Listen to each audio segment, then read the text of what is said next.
saludándole en el amor del Señor, deseando ricas y abundantes bendiciones del cielo hacia sus vidas. Ha llegado la hora de compartir el devocional, el pancito diario de vida que tanto bien hace a nuestras almas. Hoy corresponde esta sección que viene un viernes cada tanto, que es consejo bíblico. Vamos a Efesios capítulo 6, versículos 10 al versículo 12. Efesios capítulo 6, versículos 10 al 12. El consejo de hoy se titula: Ponte la armadura de Dios. Ponte la armadura de Dios. Y leo en el nombre del Señor Jesucristo la palabra de nuestro Dios, que dice la letra de la siguiente manera: Por lo demás, hermanos míos, fortaleceos en el Señor y en el poder de su fuerza. Vestíos de toda la armadura de Dios, para que podáis estar firmes contra las acechanzas del diablo. Porque no tenemos lucha contra sangre y carne, sino contra principados, contra potestades, contra los gobernadores de las tinieblas de este siglo, contra huestes espirituales de maldad de las regiones celestes. Amén. Ponte la armadura de Dios.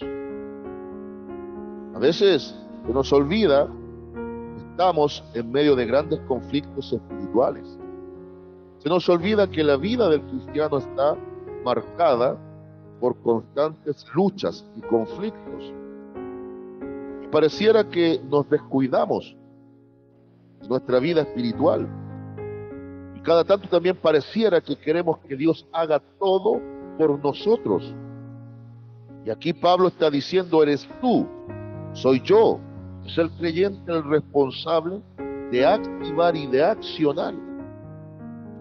Primero, en la consejería, ¿qué es lo primero que debemos hacer para entender que vamos a vivir siempre, constantemente en medio de grandes conflictos espirituales?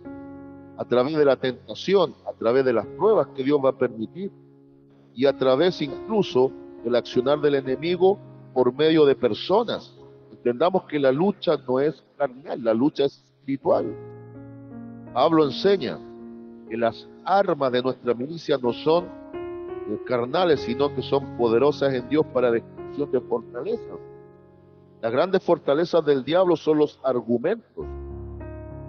Así también da a entender el apóstol Pablo que es necesario tener una actitud al respecto. Y ese es el consejo de hoy. ¿Qué actitud tenemos frente a una vida de constante lucha espiritual?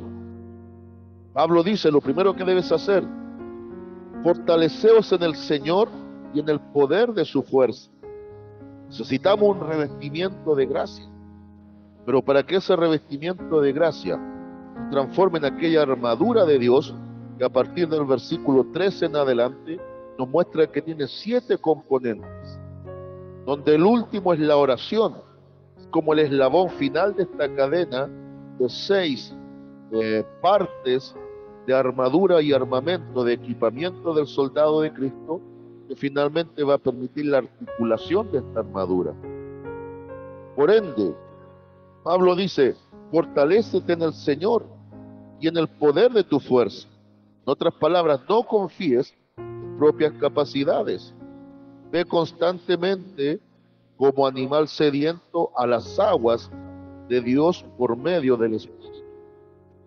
El creyente debe ser una persona de constante estudio de la palabra, de regular ayuno y de constante oración. Son los elementos básicos, fundamentales, pero no por ello menores, para formar la vida de un cristiano como guerrero de Dios. Pero debemos hacerlo nosotros, vestidos toda la armadura de Dios. No pidamos la armadura, no pidamos que Dios lo haga por nosotros. Él ya lo hizo a través de la obra de su Hijo. Nos dejó las arras del Espíritu. Tenemos a Cristo a través del Espíritu en nosotros, pero ahora depende de nuestra actitud y decisión, en disposición, para que esto se haga una realidad.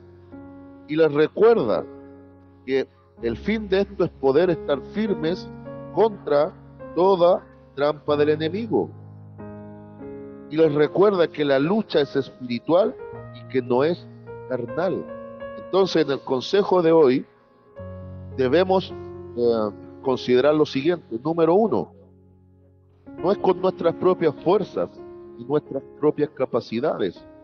Tenemos que ir a la fuente del poder, la cual es Dios.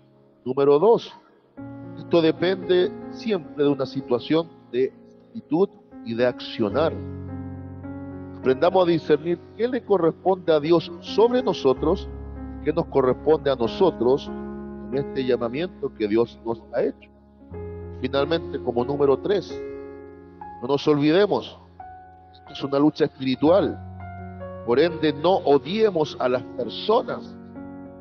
Odiemos muchas veces las malas prácticas, las malas conductas, el pecado de las personas, incluyendo a veces de los falsos hermanos sus doctrinas, pero no odiar a las personas, por favor, para que podamos ser los guerreros de Dios en medio de un mundo de maldad. Saludo de paz, amor y bendición desde Longaví a cada uno de ustedes.